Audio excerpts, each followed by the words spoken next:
At any time, even with this new blank file open, I can create a new one. At any time, I can click File on the top left-hand side and click New Blank Workbook right here in the middle of the screen. If I don't want a new blank one, I can use a template, and I can click More Templates all the way on the right-hand side of the screen to see a list of templates that I can choose from. If I scroll down, I can browse all of these templates from Microsoft. Things like work schedules, attendance reports, inventories, invoices, and budgets, everything I can think of. And if I can't find a template, I can browse for it by clicking where it says Search for Online Templates. If I still can't find what I'm looking for, I can always click the very large New Blank Workbook icon to create that blank file. It's going to open up a new blank file, and now I can start typing inside the cell. I can hit the Enter key to move to a new row or the Tab key to move to a new column.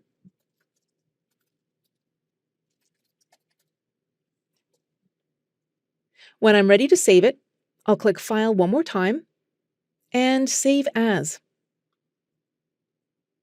If I want to save it somewhere locally on my PC, I can click Browse, and it's going to bring up the Browse dialog for the PC, and I can save it somewhere like My Documents.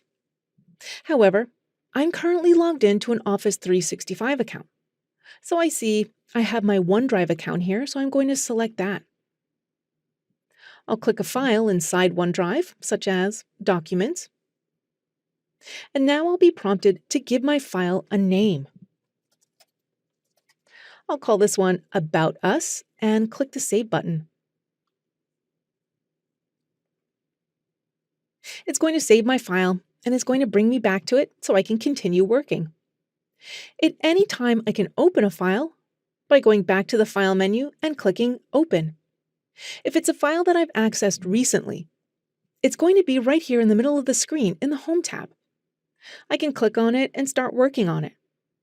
If it's something that I access all the time, I can click the push pin icon, and it's going to pin it to the top of the list. So now, whenever I'm looking for a file, I can just go to the Pinned tab and find it and double-click on it. It's going to open it back up, and I can start working on it.